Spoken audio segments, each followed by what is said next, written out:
Today we are going to do a discussion about the subtle body, which is also called as the Antakaran Sarir. And why do we have to understand this? What is the need for it? Now, first of all, I have a question for you that think about this mind, think about intellect. Would you say that this mind, this intellect, is only present in a Sikh, in a Muslim, in a Christian, in a Hindu, or someone who doesn't believe in God or doesn't follow any religion? It could be any human being. So the truth is, it is present in each one of us.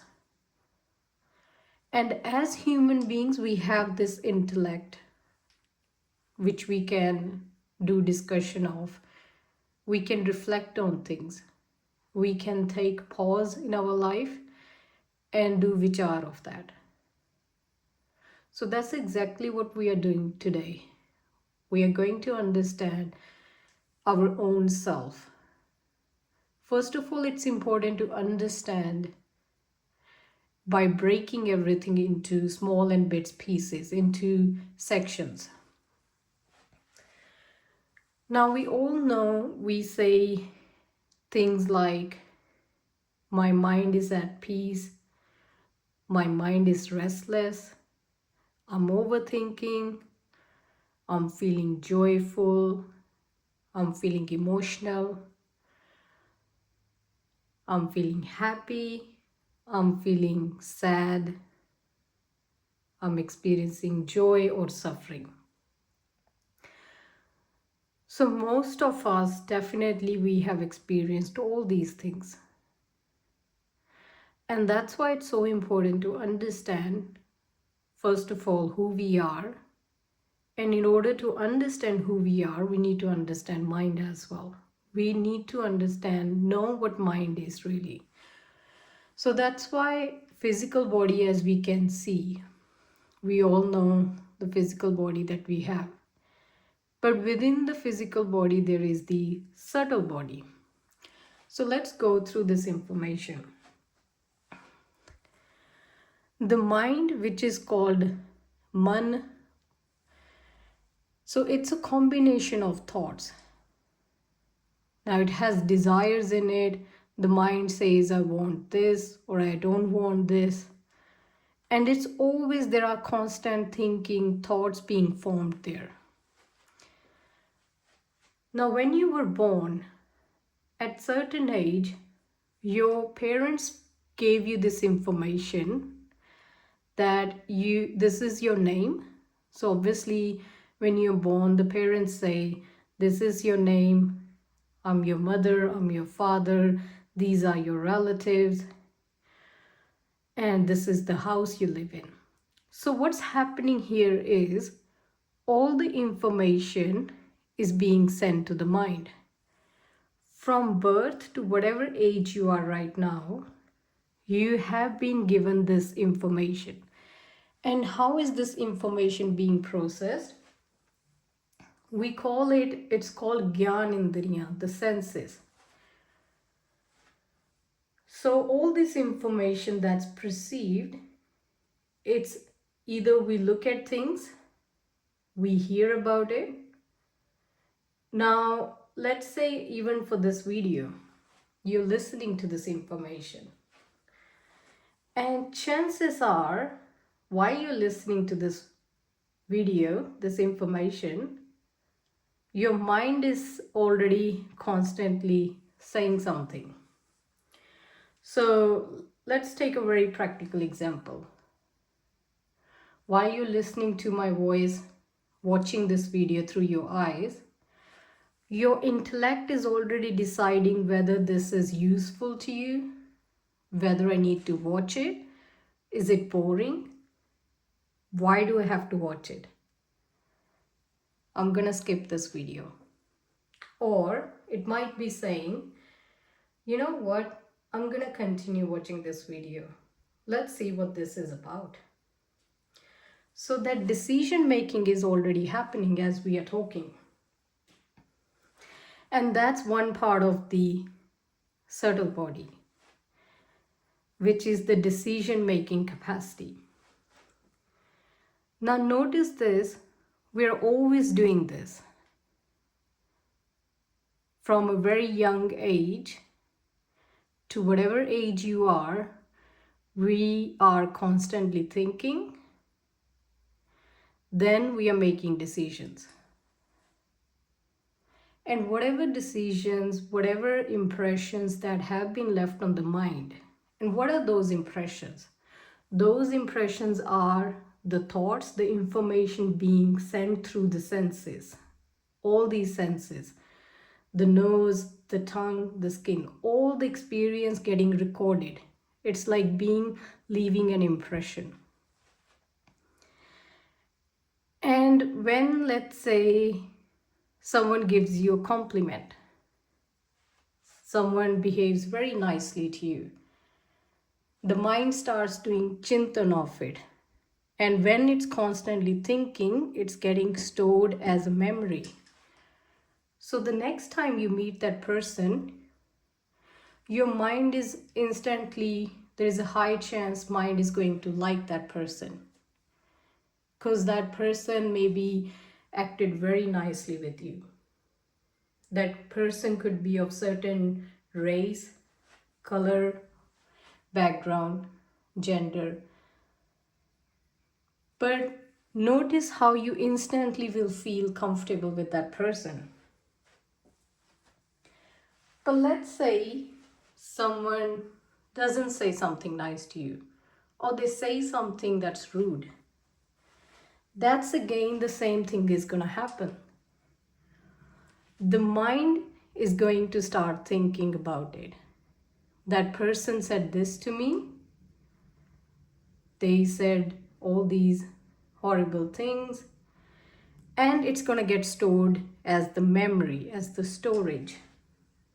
So the next time you meet that person, you're going to be seeing that person from that sense of memory, the impression that has been left on your mind.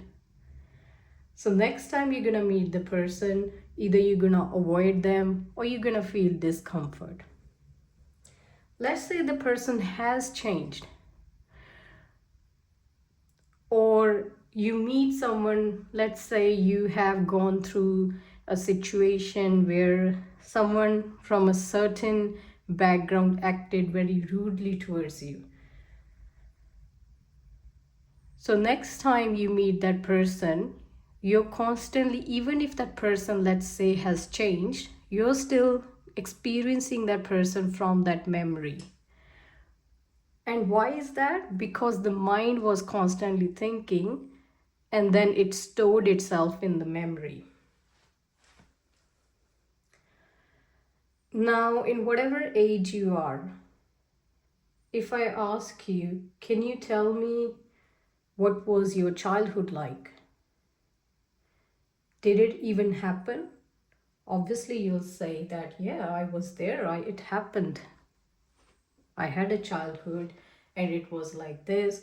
You might show me some photographs, or you might tell me stories about your how your childhood was, who your friends were, who was your favorite teacher, the games you played, everything. The good, bad memories. So you're using the memory to describe something that has already happened. Now, this is constantly happening in us. Whether you're religious, whether you're spiritual, doesn't matter, it's constantly happening. Now, obviously, based on this stored information, we make the decision. The mind learns that it has to next time avoid a certain situation because it was dangerous or it wasn't comfortable. And then that's when the mind is deciding, it's the intellect that's doing the part. So as this process is going on, by the way, we haven't touched the base of spirituality yet. This is understanding a very first step. And that's why in spirituality, let's say a wise person who we call guru. A guru, a teacher, is an intellectual being who has understood this completely and actually dissolved this subtle body. And they come along. How I like to see a guru is this most profound intelligence, this intelligence that's present each one of us. So in spirituality, in this way, the guru has three forms. First, he's formless. When I say he, it doesn't mean he's a man. It's just a way of saying things. So he's Nirakar. He doesn't have a form. Then it is the Shabad, the words. Because it's through the words that we are able to understand things. So words have great power. Imagine if I constantly say negative things to you and bring you down, there is a high chance those words are going to have impact. And that's the same way the mind works. When the mind starts saying, I am not worthy of this, I'm not great at this, could be different thoughts. You instantly start believing it and you start having those emotions. But if you change the narrative, let's say you start saying, the positive affirmations that I'm doing good, I am worthy of this, all these you can, there are so many affirmations. You will notice the state of mind will change as well. So the words have great power. It is through words we are able to understand the wisdom. Even this information, while we are going through, it's getting stored in the mind. Whatever you're reading, now you have understood that the Gyan Indriya, the senses through which we experience the world, and the action, the Karam Indriya, the senses through which we perform an action. And those are the hands, feet, speech, the organs of excretion, and the reproductive organs. So that's why in spirituality it is called that your senses are going outwardly. You are looking at this world through your senses, and then the information is being stored in the mind. And then there comes another thought that I am the doer. I am thinking.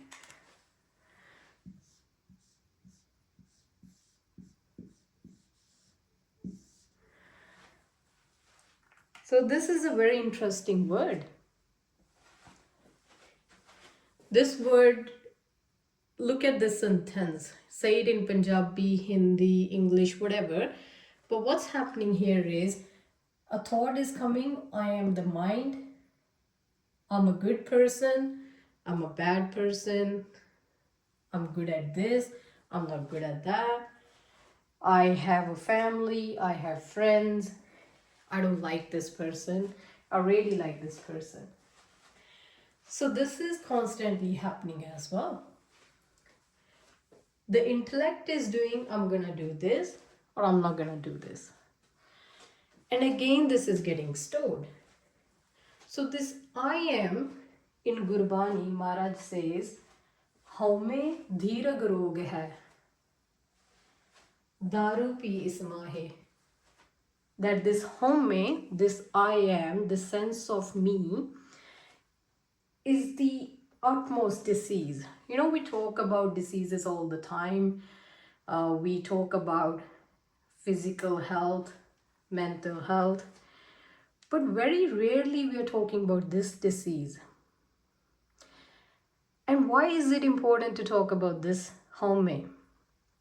Because it is the cause of the suffering, whether you know it or not. Because remember again, those spiritual teachers, the guru, they know that there is a state beyond this suffering.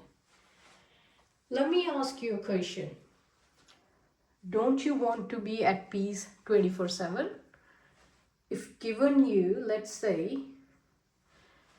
when you are in a very stressful moment, in a very, let's say you're going through depression, going through worry, stress, the one thing your mind wants to do is go to sleep. It wants to go to deep sleep. And the reason behind is because in deep sleep there are no thoughts. There is no mind there. And when there are no thoughts, we feel the peace. So the spiritual masters, the guru is saying, this peace that you experience in the dream, it is available to you. It is actually who you are. Even when you are awake, even when you are talking to everyone around you, you are this peace. And that peace is called as Sat Chit Anand. We will do discussion of this in another video, that what is Sat Chit Anand. But ask this question to yourself, pause this video, that imagine having that peace that you experience in deep sleep. Imagine having that peace 24/7. That's a name given to it, Anand, bliss, pure bliss. So that's what the teacher, the guru says. First of all, we come across this information. So the mind starts labeling it, everything as I am. And this cycle is constantly repeating. Now understand what's happening when you we all want to experience sukh. Nobody wants to experience dukkha, suffering. Such a horrible word, isn't it? Suffering. Nobody wants to experience that. And nobody tells you that, hang on, there is a way that you can stop this suffering. So then Gurbani says, Daru pi samahe. This I am, this Home you talk about, it is the very medicine you're looking for. Now the question is, it is the disease because it's causing the suffering. Mind is always restless. How is that a medicine? Because it is the same mind, same Home, that's going to have a question that who am I? I don't want to experience this suffering. And the reason is because your nature is peace. So the mind has a memory stored in it that I want to experience peace. I want to be free, because the mind has that information stored in it. It has been present, always there. So the mind knows that it wants to be free. It wants to experience sukh, peace.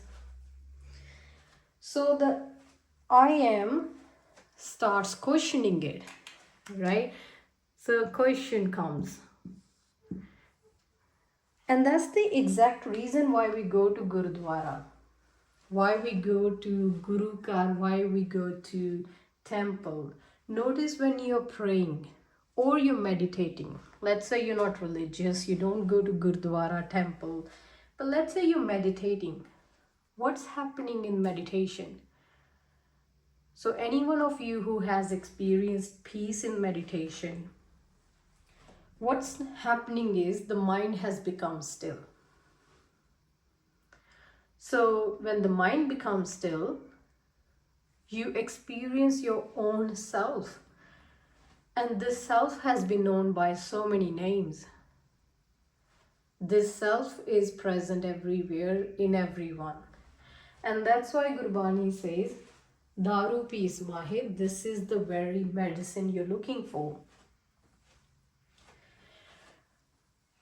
So first, we come across this wisdom through our senses. We decide, I found this information interesting. Let's say you read a book, you read it, you watch it through a video, you listen through it through those who have experienced that firsthand. So after you come across this video, you start practicing that.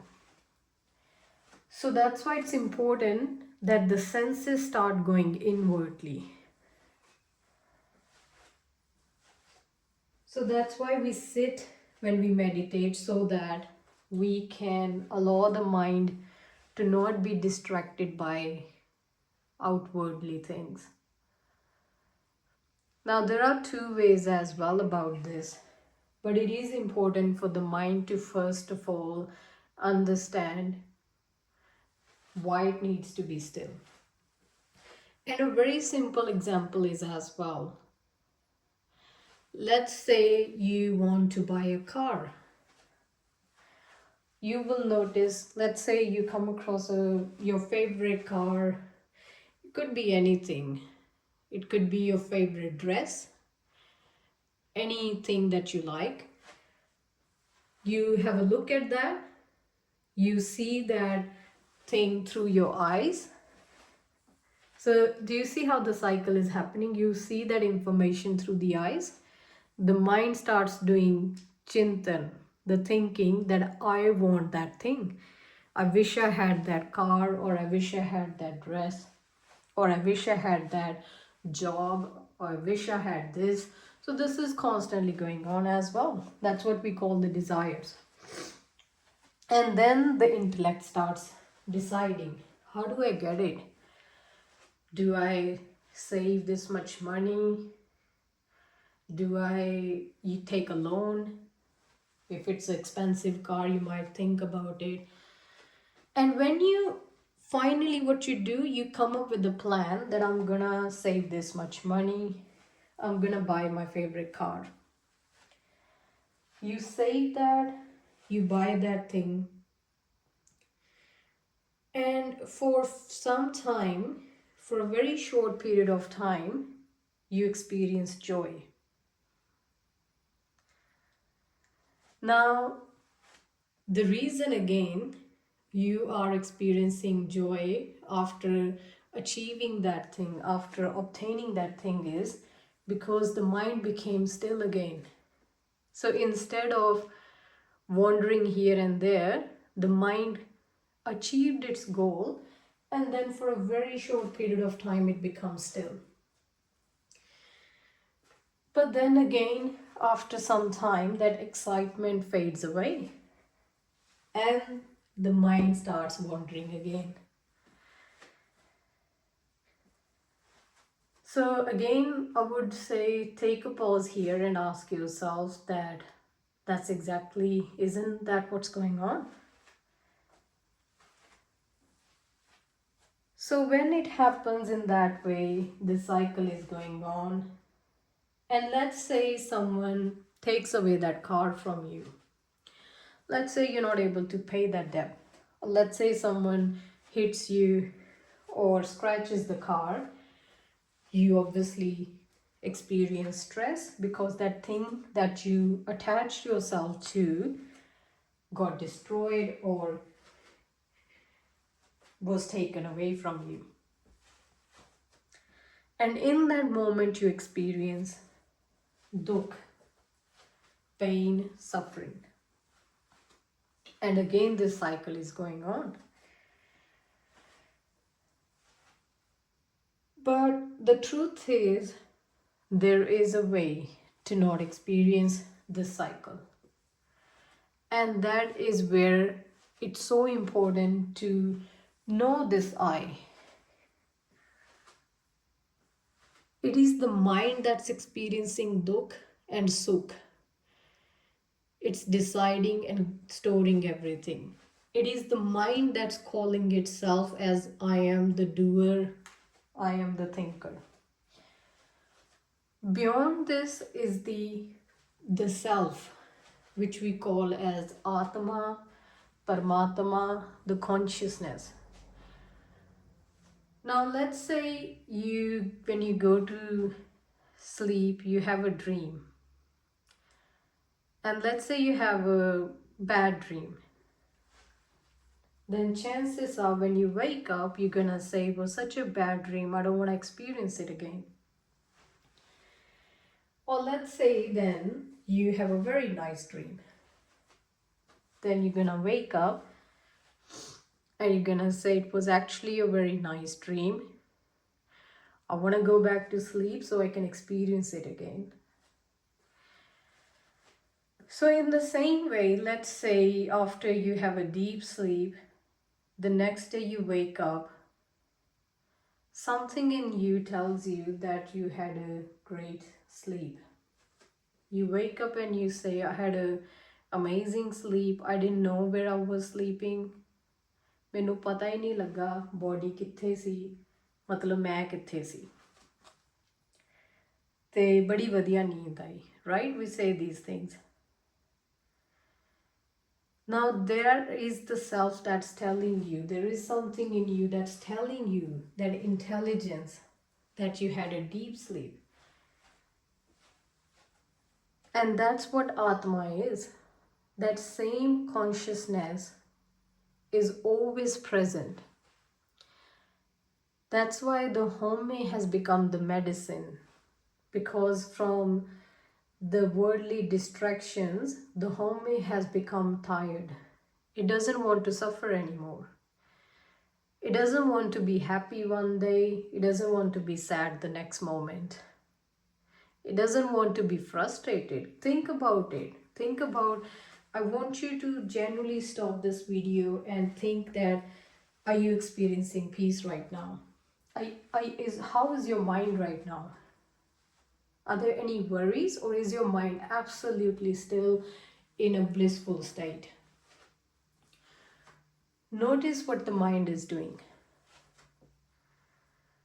So that's exactly what spirituality, adhyatam, call it whatever you want to, is teaching us.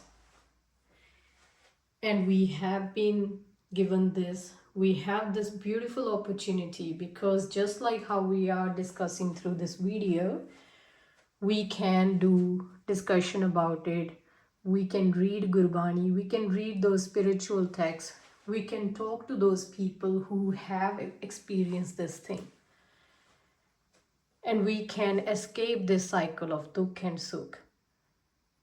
The question for you is, do you really want to experience the peace, or are you happy with this constant cycle of one day feeling overwhelmed, one day feeling joy, one day feeling agitated, one day going into depression, one day feeling anxiety, one day feeling pleasure? If you're absolutely okay with that, by all means continue doing that. But the truth is, one day your body is going to get old. And when the body is going to get old, you're gonna start questioning these things more. It's gonna be, it's not that it's not possible at that time. It is possible. Again, great spiritual masters have shown us that it can be possible at any age. However, I just want to ask, why not start early? In a world of social media, when we are receiving so much information for that pleasure, why not use this time to unlock this, find this thing, realize who we are, so we can actually be in this state of bliss 24/7, because that is possible. Gurus, spiritual teachers, masters, they have shown us. They did not run away from the world, they did not hide themselves. They openly traveled around the world. They openly spent time with their family. They openly shared this wisdom without running away from anywhere or anyone. So have a listen and drop some comments or reach out if you want to do any discussion. Thank you. Waheguru ji ਕਾ ਖਾਲਸਾ, ਵਾਹਿਗੁਰੂ ਜੀ ਕੀ ਫਤਿਹ.